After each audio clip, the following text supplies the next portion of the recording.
बिहार में शराबबंदी को लेकर पहले केंद्रीय मंत्री जीतन राम मांझी ने मोर्चा खोला, नीतीश को घेरा और अब बिहार सरकार के मंत्री संतोष सुमन भी इसमें कूद गए हैं, बड़ा बयान जारी कर दिया है। नमस्कार, मैं विकास सिंह राजपूत और आप देख रहे हैं देशवा न्यूज। जिस तरीके से 2025 विधानसभा चुनाव जो है उसकी समाप्ति हुई, चुनाव में सिर्फ एक ही सवाल बार बार उठ रहा था कि आखिरकार बिहार में शराबबंदी नियम कब खत्म होगी और बिहार में एक बार फिर से शराब के जो ठेके हैं वो कब खुलेंगे। कयास लगाए जा रहे थे कि नीतीश कुमार जब 2025 में एक बार फिर से शपथ लेंगे तो इसमें कुछ नरमी दी जाएगी, हो सकते हैं कि कहीं कहीं पर ठेके को खोला जाए और थोड़ी सी इसमें ढील बरती जाए, लेकिन ऐसा नहीं हुआ।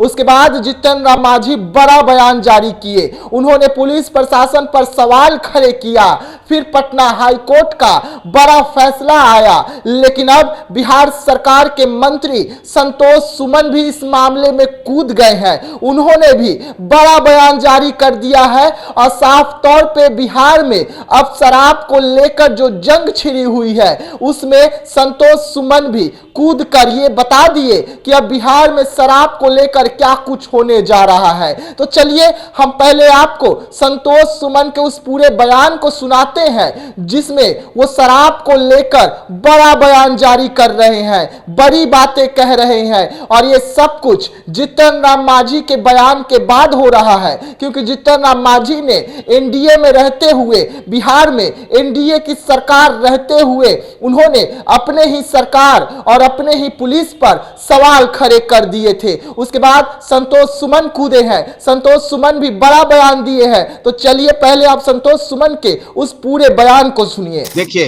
कानून के हिसाब से सब काम किया जा रहा है। कानून सबके लिए समान है, गरीब हो चाहे अमीर हो। आप ऐसा नहीं समझिए, हम कानून का सम्मान करते हैं। अगर कोई गलत व्यक्ति कोई गलत काम करता है तो उसके हम विरोध में हैं, और अगर सही काम के लिए अगर किसी को कोई गलत तरीके से किसी को कोई फंसाया जाएगा या किसी को जेल में डाला जाएगा तो हम पार्टी हमेशा उसके खिलाफ खड़ी होगी। लेकिन ऐसी बात नहीं है, सरकार संवेदनशील है और सरकार सब चीज़ को देखती है। बिहार में जो शराबबंदी लागू है ये गरीबों के हित के लिए है, और जब तक शराबबंदी रहेगा, आप देख रहे हैं किस तरह से स्कूल का ड्रॉप आउट जो होता था वो उसमें कमी आ गई, किस तरह से घरेलू हिंसा में कमी आ गई, किस तरह से हमारा जीडीपी बढ़ रहा है, किस तरह से हम तरक्की कर रहे हैं।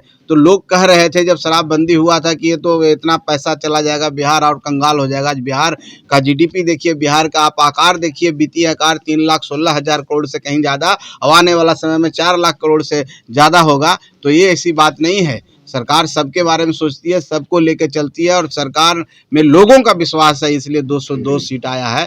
तो हम की जरूरत नहीं है और मांझी जी करीब दोहरी पुलिस कार्रवाई कर रही है और गरीबों के लिए अलग कार्रवाई हो रहा है और अमीरों के लिए देखिए ऐसा कोई, मैंने कहा ना, कानून सबके लिए समान होता है और कानून एक चश्मे से देखता है। किसी के लिए कोई अलग, अमीर के लिए कोई अलग नहीं, गरीब के लिए नहीं। कुछ जगह एक्सेप्शंस हो सकते हैं। आदरणीय जीतन राम मांझी जी ने बोला है, कोई एक्सेप्शंस के बारे में बोल सकते हैं, उसको मैं मान सकता हूं, लेकिन ये जनरलाइज नहीं है। आप इसको जनरलाइज नहीं कह सकते हैं कि इस तरह का घटना हर जगह होता है। एक्सेप्शंस होते हैं और उसकी समीक्षा भी होती है और कुछ लोग दंडित भी किए जाते हैं, चाहे वो पदाधिकारी हो, चाहे कोई और भी माफिया हो, चाहे सप्लाई चेन चलाने वाला हो, तो उनके ऊपर कार्रवाई हो रही है और होगी और आगे और सख्त कार्रवाई होगी। आप जिस समीक्षा की बात करते हैं तो समीक्षा तो माननीय मुख्यमंत्री जी हमेशा करते हैं, और उसको कड़ाई से कैसे लागू करें, चाहे लॉ एंड ऑर्डर की बात हो, चाहे शराब नीति की बात हो, किसी भी चीज़ में, चाहे औद्योगिक नीति की बात हो, चाहे आईटी पॉलिसी की बात हो, हर चीज़ में माननीय मुख्यमंत्री जी रोज समीक्षा करते हैं और रोज सड़कों पर नजर आते हैं। इसलिए चिंता मत कीजिए, बिहार में सुशासन का राज है, एनडीए का राज है, गरीब का सरकार है और गरीबों के हित के लिए सारा काम कर रही है।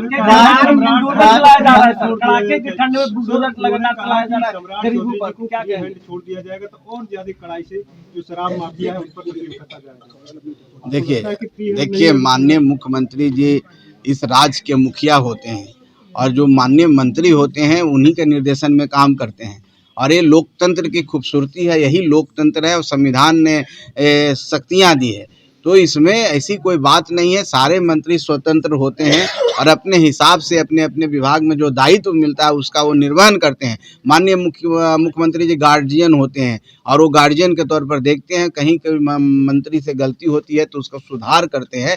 इसलिए सब एक कलेक्टिव रिस्पॉन्सिबिलिटी है, गवर्नमेंट का मतलब कलेक्टिव रिस्पॉन्सिबिलिटी, और उसके तहत हम काम करते हैं। इसलिए किसी एक के प्रति ऐसा नहीं है कि किसी को फ्री हैंड है किसी को नहीं, सबको फ्री हैंड है नहीं। और एक गार्जियन है, एक छायादार जिसको कहते हैं, वो माननीय मुख्यमंत्री हैं, आदरणीय नीतीश कुमार हैं, सुशासन के प्रतीक हैं। 20 सालों से लगातार जनता का विश्वास उनके ऊपर है, इसलिए चिंता नहीं कीजिए। बिहार बहुत तरक्की करेगा। 30 में बिहार औद्योगिक बिहार होगा और हम सब बिहार को अव्वल राज के में पाएंगे। जी हाँ, सुना आपने, संतोष सुमन है, बिहार सरकार के मंत्री हैं, बड़ा बयान जारी करते हैं और कहते हैं कि बिहार में सुशासन वाली सरकार है और सुशासन से सरकार चलेगी, न कि किसी के मनमानी से। और शराब नियम जो लागू है कानून, वो और सख्ती से लागू कराएंगे। इसमें अच्छाई क्या क्या है शराब बंदी रहने से, उन्होंने ये भी गिनवाया। लेकिन ये उन लोगों के लिए झटका है जो लगातार सरकार से मांग कर रहे हैं कि बिहार में शराब को चालू किया जाए। तो ऐसे तमाम खबरों के लिए रहिएगा हमारे साथ, दीजिएगा इजाजत, धन्यवाद।